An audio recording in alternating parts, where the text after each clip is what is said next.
Very good morning, students. Today we are going to study our next topic, that is representative democracy. Yesterday we have studied regarding the goals of democracy. Goals of democracy are actually कि हमें अपनी democratic country के अंदर किस तरह से work करना है। जैसे हम अथॉरिटेरियनशिप जो चीज़ है, डिक्टेटरशिप, उसको हम वायलेट करें, ख़त्म कर दें, ठीक है। एंड देन जैसे हमारी बेसिक प्रॉब्लम्स हैं जो hunger, poverty, literacy and unemployment की है, उसको भी ख़त्म करें। तो अल्टीमेट गोल ऑफ डेमोक्रेसी ये है कि हम दुनिया का वेलबींग देखें, ठीक है, लोगों का सबका वेलबींग देखें, सबको एक जैसा समझें, इक्वालिटी को प्रमोट करता है। अब एक टॉपिक आपकी बुक में है representative democracy. It is one of the most important topic बेटा, ठीक है। इसके अकॉर्डिंग आप लोगों को क्या करना है, रिप्रेजेंटेटिव डेमोक्रेसी में है क्या एक्चुअली। वो कहते हैं इंडिया जैसी वास्ट कंट्री में बहुत मुश्किल है एक ऐसे मेथड को डिराइव करना जिसमें लोग डायरेक्टली पार्टिसिपेट करते हों इन दी गवर्नेंस ऑफ द कंट्री, ठीक है। मतलब हम सारे ही अगर सोचें, डेमोक्रेसी का मतलब क्या है कि सबको अधिकार दिया गया है कि वो पार्टिसिपेट कर सकते हैं अपनी मतलब एक कंट्री को चलाने में। तो ये कितना मुश्किल काम है इतनी बड़ी पॉपुलेशन की में कि हर पर्सन अपनी तरह से सरकार को चला पाए। तो हम करते क्या हैं, इसके लिए हम रिप्रेजेंटेटिव डेमोक्रेसी अडॉप्ट कर लेते हैं। इस सिस्टम के अकॉर्डिंग क्या होता है, लोग अपनी रिप्रेजेंटेटिव ढूंढ लेते हैं जो उनके बिहाफ पर एक्ट करते हैं। फॉर एग्जांपल, जैसे क्लासरूम में हम एक क्लास मॉनिटर बना देते हैं।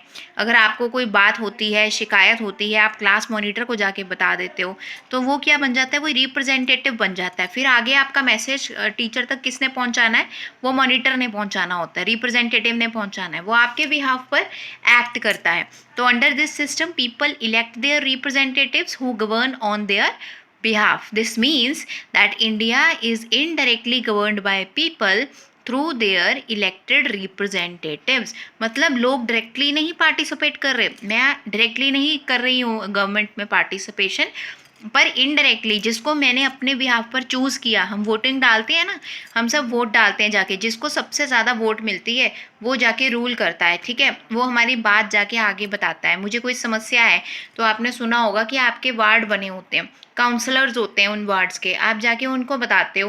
वो छोटे लेवल के होते हैं बिल्कुल, आप जाके उनको अपनी समस्या बताते हो। पानी की समस्या है, कितने सारे स्ट्रे डॉग्स आ जाते हैं आजकल, उनकी समस्या है, हम जाके काउंसलर को बताते हैं। काउंसलर आगे फर्दर जाते हैं एमपीज़ के पास, फर्दर ये बात आगे तक पहुंचती है, लोकसभा में ये बातें कही जाती हैं, राज्यसभा में जहाँ पे जाके ये बातें क्लैरिफाई की जाती है, वहाँ पे डिसीजन लिए जाते हैं कि हाँ ये मुद्दे उठ रहे हैं तो इनके सोल्यूशंस हमें निकालने हैं, ठीक है। और ये कौन कौन से लोग हैं इलेक्टेड रिप्रेजेंटेटिव्स, जैसे यहाँ पर इन्होंने मेंशन किया है पंच, ठीक है, municipal councillors, members of legislative assemblies और मेंबर ऑफ पार्लियामेंट, जिनको हम एमपीज बोलते हैं, ठीक है। India is the largest democracy of the world governed by a democratic government, ठीक है। इंडिया सबसे बड़ी डेमोक्रेसी है दुनिया की जो एक डेमोक्रेटिक गवर्नमेंट से गवर्न की जाती है। एक डेमोक्रेटिक गवर्नमेंट एक ऐसी गवर्नमेंट होती है that is of the people, by for the people and by the people. लोगों की ही होती है, लोगों के लिए होती है, for the people and by the people. लोग उसे खुद ही चुनते हैं, इसीलिए by the people. The people of India have power to govern their country through their elected representatives.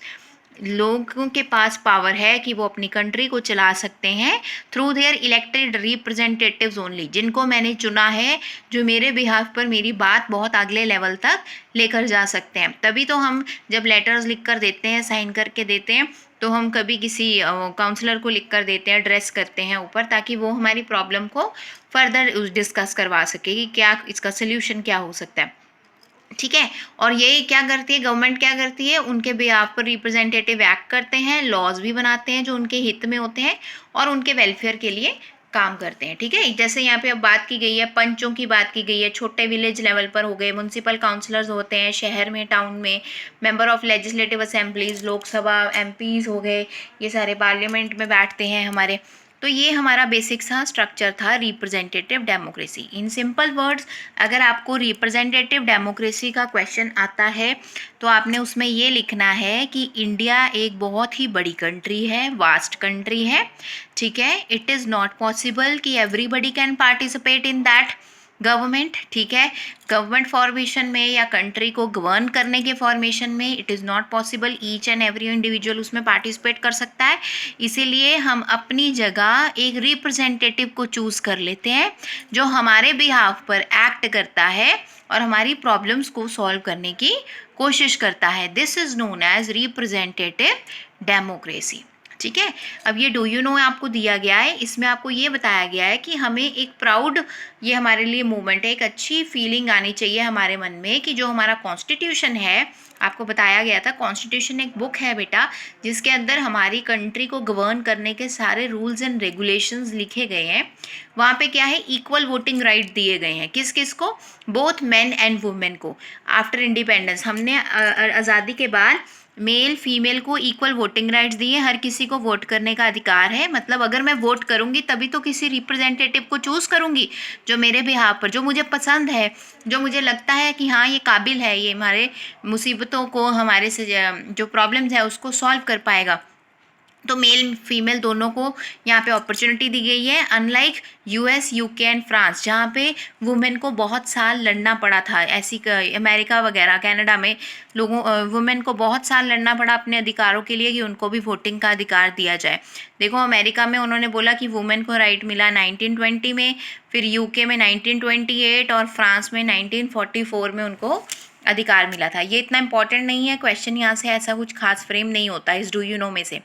Then हमारे पास एक टॉपिक है बेटा पीपल्स पार्टिसिपेशन। अब खुद सोचो पीपल्स पार्टिसिपेशन क्या है। ये पिक्चर देखो बेटा क्या दिखा रही है, लोग ना वोट करने गए हुए हैं सारे के सारे, इसका मतलब पीपल आर पार्टिसिपेटिंग। ये किस लिए पार्टिसिपेट कर रहे हैं, ताकि ये गवर्नमेंट को चूज़ कर सकें। ये लेडी यहाँ पे क्या कर रही है, ये अपनी वोट डाल रही है, ठीक है, इस तरह से वोट डाली जाती है। पार्टिसिपेशन ऑफ पीपल कहाँ की जाती है, इलेक्शंस में की जाती है। इलेक्शंस में हम अपना रिप्रेजेंटेटिव चूज़ कर लेते हैं, ठीक है। यूनिवर्सल एडल्ट फ्रेंचाइज ये वर्ड लिखा गया है, ये बहुत ज़्यादा इंपॉर्टेंट वर्ड है। इसके तहत बेटा हर सिटीजन्स को, सिटीजन्स वो होते हैं जो मतलब बहुत सालों से हमारे एक ही कंट्री में रहते होते हैं, उनको सिटीजनशिप मिल जाती है, ठीक है। जो 18 साल से ऊपर की एज के हैं या 18 साल के हैं, ठीक है, 18 साल प्लस 18 साल के ऊपर के दोनों are eligible to cast their votes, उनको वोट डालने का पूरा पूरा अधिकार है। इरिस्पेक्टिव मतलब बिना किसी भेदभाव के of caste, colour, creed, religion, region और लैंग्वेज। कोई किसी भाषा का है, कोई किस इलाके का है, किस कलर का है, कास्ट का है, इसका कोई फ़र्क नहीं पड़ता। हर किसी को वोटिंग का अधिकार दिया गया है और अपने रिप्रेजेंटेटिव्स को चूज़ करने का भी अधिकार दिया गया है। This right forms the basis of democratic government at various levels in India. ये एक ऐसा अधिकार है जो हर किसी को भारत में दिया गया है और ये डेमोक्रेसी की नींव रखता है, क्योंकि democracy is a government of the people, for the people and by the people. तो लोगों की तरफ से है, इसलिए 18 साल से ऊपर के सभी लोगों को अधिकार दिया गया है। वो कहते हैं जैसे मान लो तुमने आज वोट डाल दी तो तुम्हारी पार्टिसिपेशन ख़त्म नहीं हो जाएगी। Peoples participation does not and even after elections. क्यों? क्योंकि जब गवर्नमेंट फॉर्म हो जाती है तब भी मान लो तुमने किसी को वोट डाली, वो गवर्नमेंट फॉर्म होगी, लोग देखते हैं कि whether that government is working efficiently और नॉट, क्या वो उनके अधिकारों के लिए काम कर रही है या नहीं कर रही है। अगर वो नहीं कर रही है तो वो उसको क्रिटिसाइज भी करते हैं if required. They also guard their own rights and freedoms given by them in the Indian constitution. लोगों को पता है उनको इंडियन कॉन्स्टिट्यूशन के अकॉर्डिंग कौन कौन से अधिकार दिए गए हैं। फ्रीडम ऑफ स्पीच है, ठीक है, right to choose any religion है, ये राइट अगेंस्ट एक्सप्लॉयटेशन है, ये सारे राइट्स उनको दिए गए हैं, उनको इस बारे में पता है। और अगर उनको लगता है कि वो किसी गवर्नमेंट के वर्क से सेटिस्फाइड नहीं है तो नेक्स्ट इलेक्शंस में वो उस गवर्नमेंट को चूज़ नहीं करते हैं। जब वो कहते हैं कि एक गवर्नमेंट का लेवल एक्सपायर हो जाता है, 5 साल का है जो कि इंडिया में आपको पता होगा, हर गवर्नमेंट 5 ईयर्स के लिए वर्क करती है। 2014 में मोदी गवर्नमेंट आई थी, 5 ईयर्स का उनका टेन्योर था।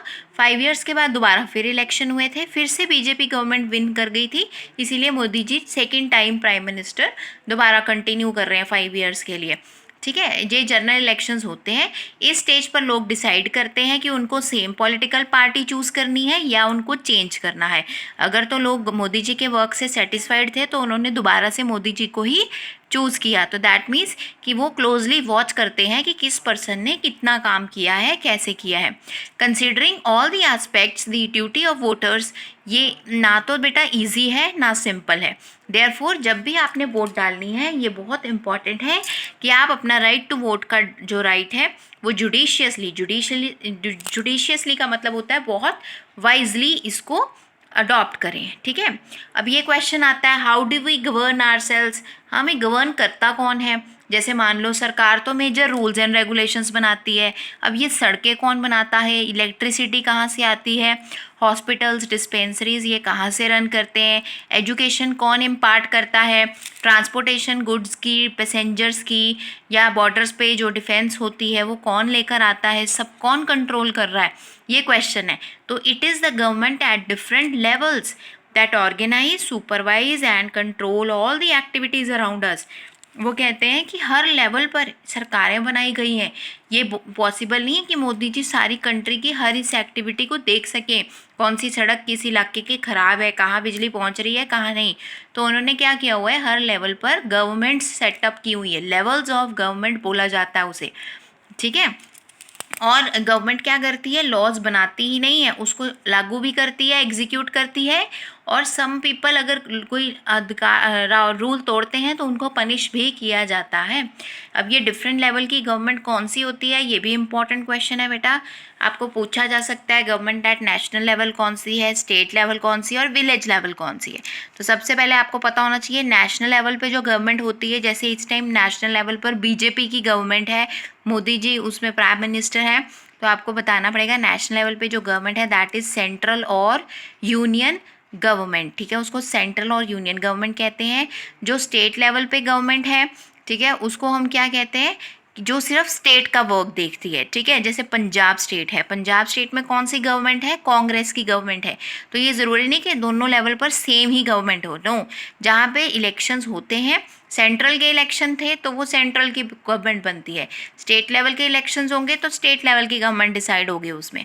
और लास्ट यहाँ पे है lowest level of government is at village level, ये विलेज लेवल पर माना जाता है, और इसको हम गवर्नमेंट लेवल को जो लोएस्ट लेवल होता है, जैसे पंचायत होते हैं बेटा, पंच बनाए जाते हैं, वहाँ पे सरपंच बिठाए जाते हैं, आपने देखा होगा टीवी सीरियल्स में दिखाते हैं कि एक पेड़ के आसपास एक स्टेज पर सभी लोग बैठते हैं, ठीक है, वहाँ पे सुनवाई की जाती है। तो ये विलेज लेवल की बातें हैं, और इसको government at grass root level भी कहा जाता है। ठीक है, ये लेवल्स ऑफ गवर्नमेंट आपके लिए इंपॉर्टेंट है, national level, state level and lowest level is grass root level. हम गवर्न कैसे करते हैं अपने आप को, with the help of government at different levels, it is the government at different levels that helps us govern. और फिर ये पीपल्स पार्टिसिपेशन किस में होती है, इलेक्शंस में होती है। कौन सा राइट दिया जाता है, यूनिवर्सल एडल्ट फ्रेंचाइज के ऊपर बेस्ड है कि 18 ईयर्स के ऊपर सभी लोग वोट कर सकते हैं। ठीक है, और रिप्रेजेंटेटिव डेमोक्रेसी मैंने आपको बता दिया है, इंडिया की कंट्री बहुत बड़ी है, हम खुद पार्टिसिपेट नहीं कर सकते, इसीलिए हम अपने बिहाफ पर अपना एक रिप्रेजेंटेटिव बना देते हैं। ठीक है, I hope you are able to understand the lesson. Tomorrow, in the next class, we will be doing the back exercises and back questions. Thank you so much for watching the video.